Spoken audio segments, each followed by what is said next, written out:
আল্লাহর ইবাদত করেছে। কয় বছর? কোথায় জানেন? সাগরের মাঝখানে এক পাহাড়, ওই পাহাড়ের উপরে বসে 500 বছর টানা আল্লাহর ইবাদত।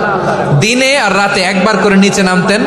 সেখানে আল্লাহ তাআলা পাথরের ভেতর থেকে তার জন্য মিঠা পানির ব্যবস্থা করে দিয়েছেন, আর একটা ডালিম গাছের ব্যবস্থা করে দিয়েছেন। সকালে নামলে একটা টসটসে ডালিম, রাতে নামলে টসটসে ডালিম। এগুলো খেয়ে খেয়ে 500 বছর সে আল্লাহর ইবাদত করেছে। আর সে আল্লাহর কাছে বলেছে, আল্লাহ আমি যখন মারা যাব সেজদারত অবস্থায় যেন মারা যাই। ঠিকই আল্লাহ সেজদারত অবস্থায় সাইয়েদনা আজরাইলকে পাঠিয়ে দিলেন। সেজদারত অবস্থায় লোকটা মারা গেল। 500 বছর ইবাদতের পরে আল্লাহর দরবারে কিয়ামতের কঠিন ময়দানে যখন লোকটা হাজির হয়ে যাবে, আল্লাহ বলবেন, আদখিলু আবদি আল জান্নাতা বিরহমাতি, আমার বান্দাকে আমার দয়া আমার ভালোবাসা দিয়ে জান্নাতে ঢুকায়া দাও। 500 বছর ইবাদত করছে তো আমার দয়ায় আমার বান্দারে জান্নাত দাও। এই বান্দা বলে, বালবি আমালি, আল্লাহ তোমার দয়া লাগবে কেন? আমি আমার আমল দিয়ে জান্নাতে যেতে চাই। কি দিয়ে? কথা বুঝে নাই বোধহয়।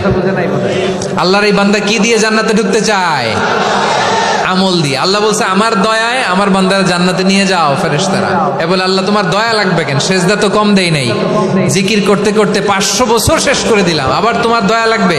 আমি তো আমার আমলেই জান্নাতে যেতে পারি। আল্লাহ বলবেন, তাই ঠিক আছে, আমি চাইলাম দয়া দিয়ে জান্নাত দিব, তুমি চাইলে আমল দিয়ে ঢুকবা। ঠিক আছে, তোমার আমল আর আমার যে দয়া দুইটার একটু মাপ দেই। তোমার 500 বছরের ইবাদত এক পাল্লায় রাখো। আর আল্লাহ বললেন, আমি যে দয়া করে এই দুনিয়ার নাজ নেয়ামত বিউটি সৌন্দর্য দেখার জন্য তোমার দুটা চোখ দিয়েছিলাম, দুটা নয় একটা চোখ আরেক পাল্লায় রাখো। রাখা হবে, দেখা যাবে ওই 500 বছরের ইবাদত হালকা হয়েছে, আর মুহূর্তের মধ্যে আল্লাহর দেয়া একটা চোখের নেয়ামত ভারী হয়ে গিয়েছে। আল্লাহ বলবেন, তোমার কথা মতো মাপ দেয়া হলো, এবার ফলাফল দেখো। হিসাব বলে, তুমি এখন জাহান্নামে যাবা, go to the hell fire, যাও এবার জাহান্নামে যাও। মাপ জোখে যখন আসছো আমার সাথে হিসাব ক্যালকুলেশন, যাও তুমি এবার জাহান্নামে যাবা। এবার লোকটা কাচুমাচু করে বলে, আল্লাহ আমি বুঝি নাই, আল্লাহ আমি বুঝতে পারি নাই, খেয়াল করি নাই, তুমি আমারে ক্ষমা করো, তুমি আমারে মাফ করো।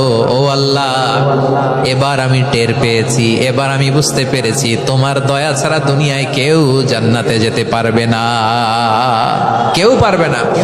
আল্লাহ বললেন, ওরে গোলাম, তুই তো কিছুই ছিলি না, অস্তিত্বহীনতা থেকে তোরে অস্তিত্বে আনলো কে? ওই ছোট্ট শুক্রাণু থেকে মায়ের পেটে 9 মাস ধরে খাবার দিয়েছে কে? আবার সুস্থতার সাথে দুনিয়ার বুকে তোরে ডেলিভারির ব্যবস্থা করে দিল কে? আবার তোর মায়ের বুকের ভেতরে 2টা খাবারের লাইনের ব্যবস্থা করে